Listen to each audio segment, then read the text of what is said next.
This game that we're about to play is called Primes, and I don't know if you're good with prime numbers. I mean, there's other board games that we can I'm looking choose. at your face. Your face doesn't instill confidence, but nevertheless, the game is simple. I'm going to reveal 5 cards. Here we go. All right. These are all number cards that will show us 5 different prime numbers, and the 6th card will be a target number that we're trying to reach. Right. Now, you have to use all 5 of these numbers to use a combination of addition, subtraction, multiplication, or division, and in any way you want, but you have to use all 5 of these numbers to hit as close to a number as set to 71 as possible. You're playing with me right now, right? I'm playing against you, and we both can do it, but in our minds.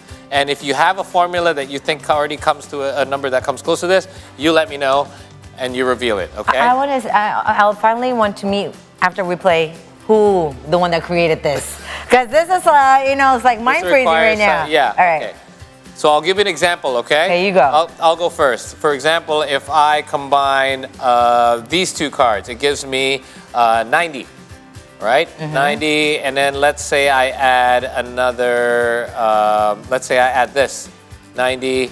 So 90, 73 will be 163, correct? Right. So if I've added all this will give me 163. I'm going to divide it by 3. Okay? 163 divided by 3. Mahawira, can you help me out? 54 and 1/3. 54 and 1/3, 54.3. So I have this left. I'll add this to 54.3, and this will give me 83.3. So that will be my answer, correct? 83.3. Yeah. That'll put me about 12.3 points away. So now you have until the end of this to come. I don't get new cards? No, you have to use this same, but you've had all the same time to think, so you can use thank you. formula Okay. to come up with a number that's less than 12 away, or 13. The sand is going pretty fast here, guys. Wait, hold on. Not to put any pressure on you. Give it a shot. Just go randomly. I was thinking like 43 times 3, and that would not get me because that's already 129. That's fine. Okay, right? 129. So 129, and then 129 plus 70. That'll be so far. 129. Subtract. Use subtraction.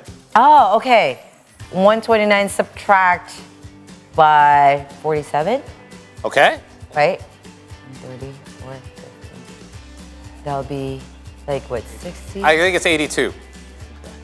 Yes, correct. I'm going to go stop there. 82. I'm going to stop. You lose these last 2. Hurry. Oh, I have to lose it? Right, you have to use it all. So let's say you had 82 plus and then you did another subtraction. You minus 73 out of it. You would have 9. 9 added, and let's say you added this. Or times. You had 38. Or times. Okay. That'll be 81, 92, 81. Yeah. Okay. It'll be 83. No, hold on. 9 times what? It'll still be too high, by the way. Okay. Her formula would put her at a number a bit higher than mine, correct? Yes. Okay, so you just saw some of the benefits there. We're going to introduce who I was referring to in a minute. But yes. As you can see, there are plenty of benefits that you can get from playing board games that are educational. One of them is numbers, because not only does it give us a good laugh at times, as you can see between me and Carol, but it can teach us valuable lessons as well. These type of board games can help us develop key learning skills, especially for little ones. Not only are they not just focused on a screen, but they're interacting with each other, and we're also counting without realizing, and we're learning prime numbers. I hated prime numbers, by the way. When and actually, the producer only told me and you like 2 minutes before I play this game, by the way. Thank you, my math teacher. We're not very good at it. But definitely there are other board games that we play because you know what we know that I'm very used to is Monopoly, there's Life. But these are just much more, I think more, especially for your kids that's like to be more ambitious. Because we do have a lot of ambitious kids. These would be a fun game for them. Now, as we played prom, we can gain more knowledge on math. Now, especially prime numbers.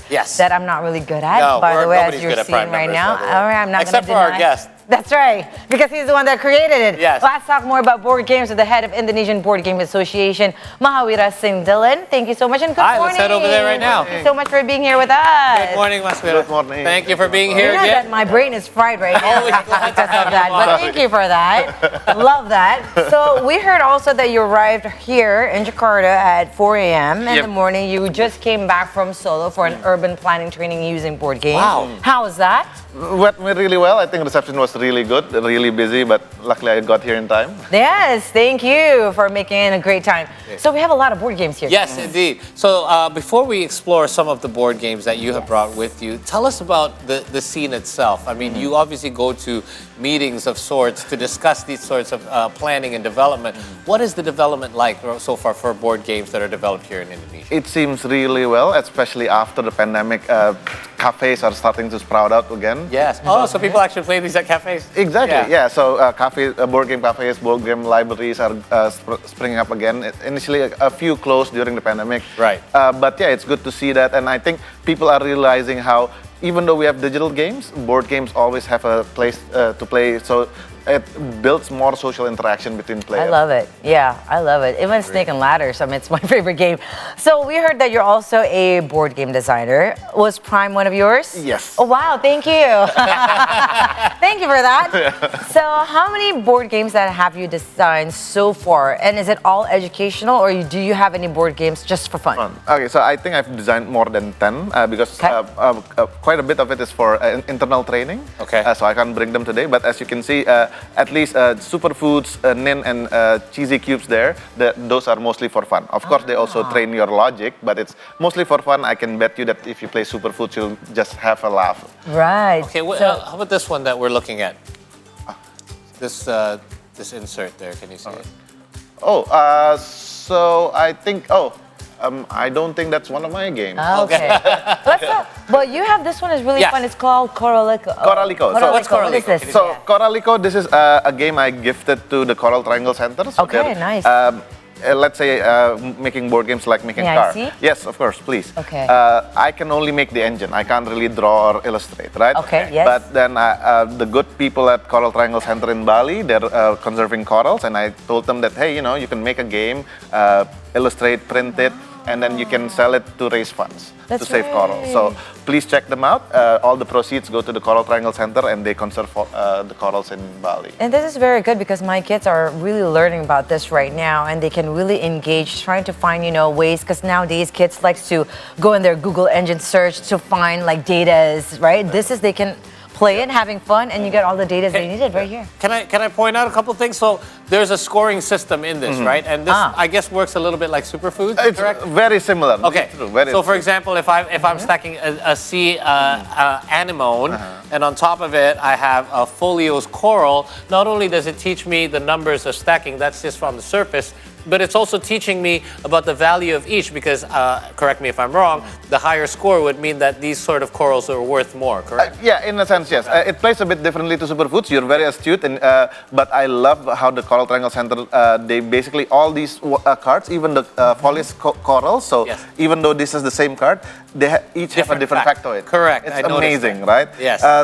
But different to Superfoods, you want to collect the same number at each stack. So basically, you're trying to rebuild a coral colony, so to speak. Oh, that's awesome. Yeah. Oh, amazing. And by the way, this is coming off of, I got to highlight this a little bit. So this is Superfoods. Yeah. And you guys can actually purchase this one. This is available for sale. And what was your guarantee, Mahawira? Well, if you video yourself Yeah, you playing video this game? yourself, 4 players play it. Yes. It takes 10 minutes. If nobody laughs, nobody screams, send me the video, put it online, and I'll send Why you. didn't we play this one, P?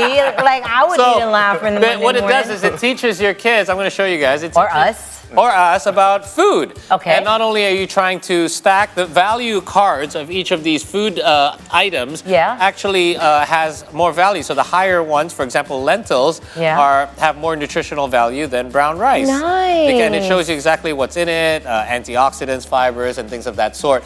And when you stack these, there's also these kind of, what do you call these, wild cards? Yeah, the special cards. So there's special cards, such as you can steal one of the food items for Right. your opposing players, and filler, so in case you want to fill something, or a cockroach, you can ruin somebody's plate. Oh, Yeah. nice. So you get these 3 plates, and you're trying So to is fill there your like a plate. placement for the... There is a placement. There's 3 Okay. little plate cards, and then you're trying to Cool. fill 3 of your plates.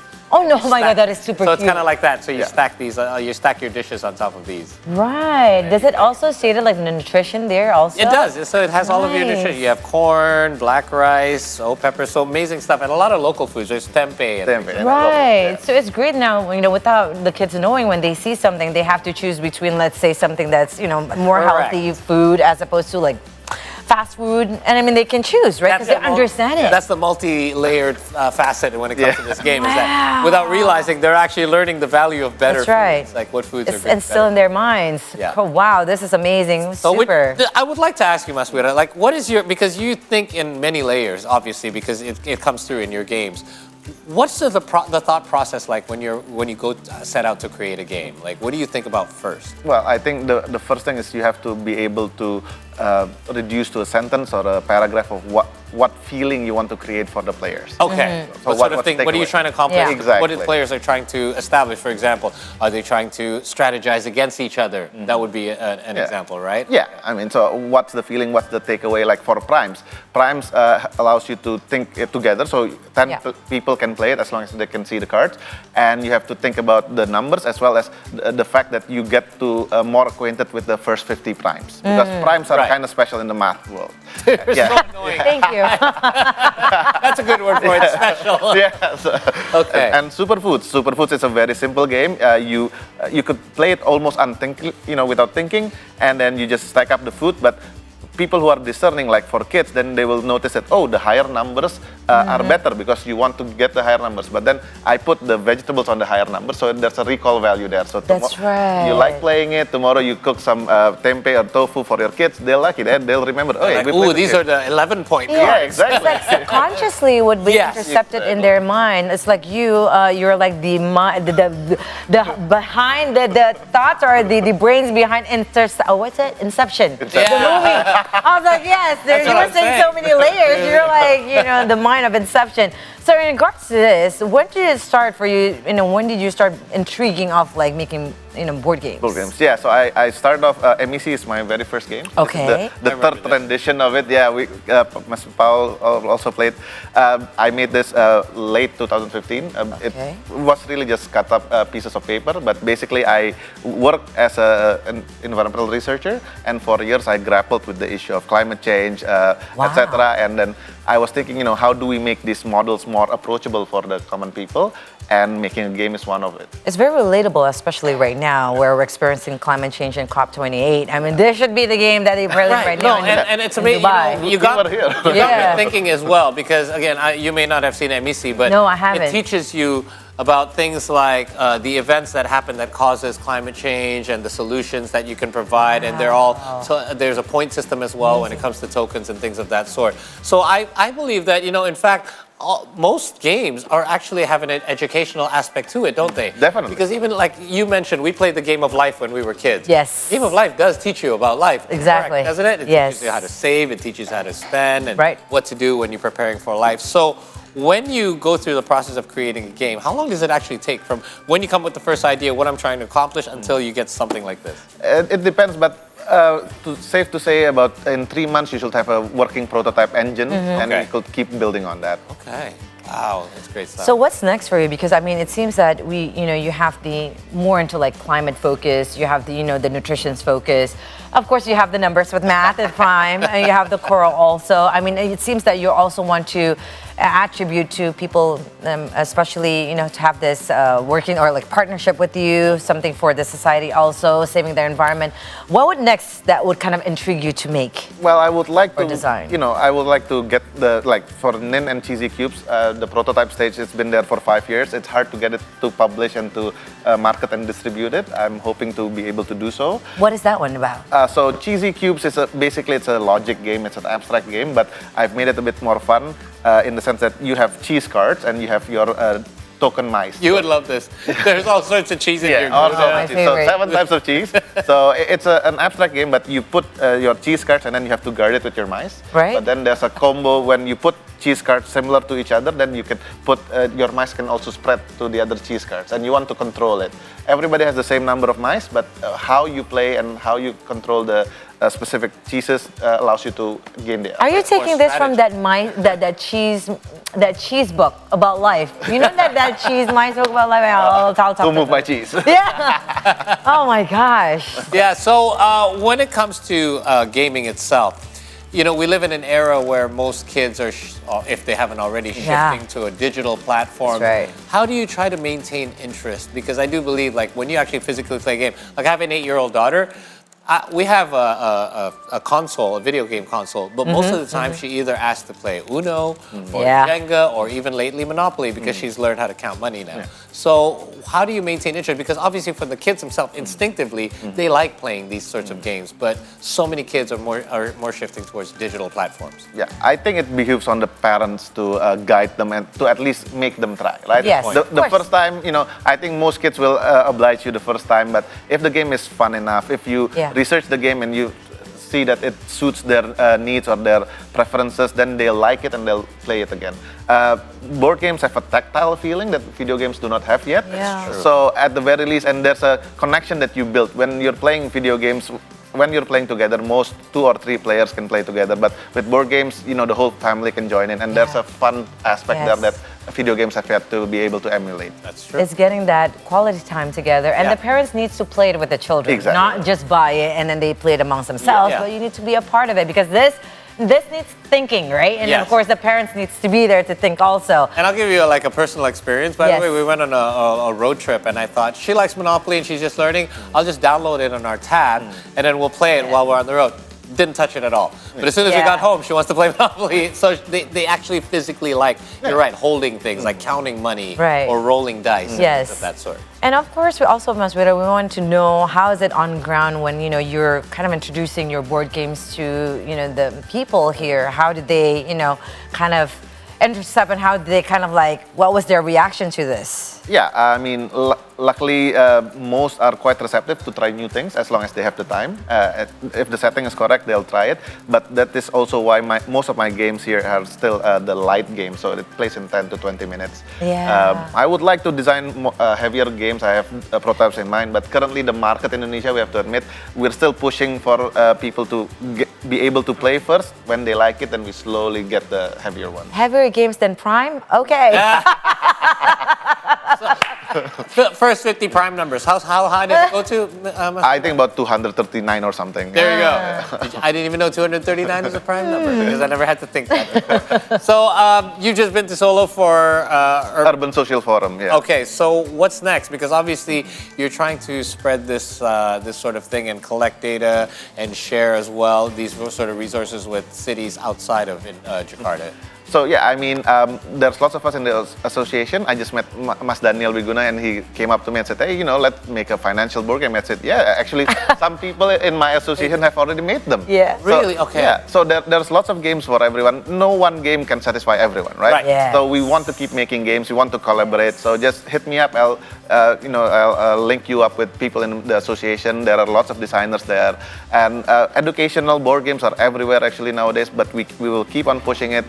We'll work with anyone. It could be a part of the education too. I mean, put this in the school. Well, that's what I mean. Like, apart from the fact that games are mostly, we think, for kids, but as like you said, you've created many games for companies, right? Like internal purposes, for team building. That would be great. And for this one, environmental causes. What better way to raise money than spread your information than through games? Maybe broadcasting industry with journalism. Why not, right? How to produce a show? As long as it doesn't involve numbers. Mahawira, thank you so much for coming by once again. We do appreciate this as always, and good luck to you. And we hope to have you again soon. Thank you very much, Mahawira. Wow. All right. All right, we're going to take another short break here, guys, but we have more stories for you when we return here on the C Morning Show. Paul, let's go back to the table. Let's do Prime. Just one more game. One more game. Come on, man.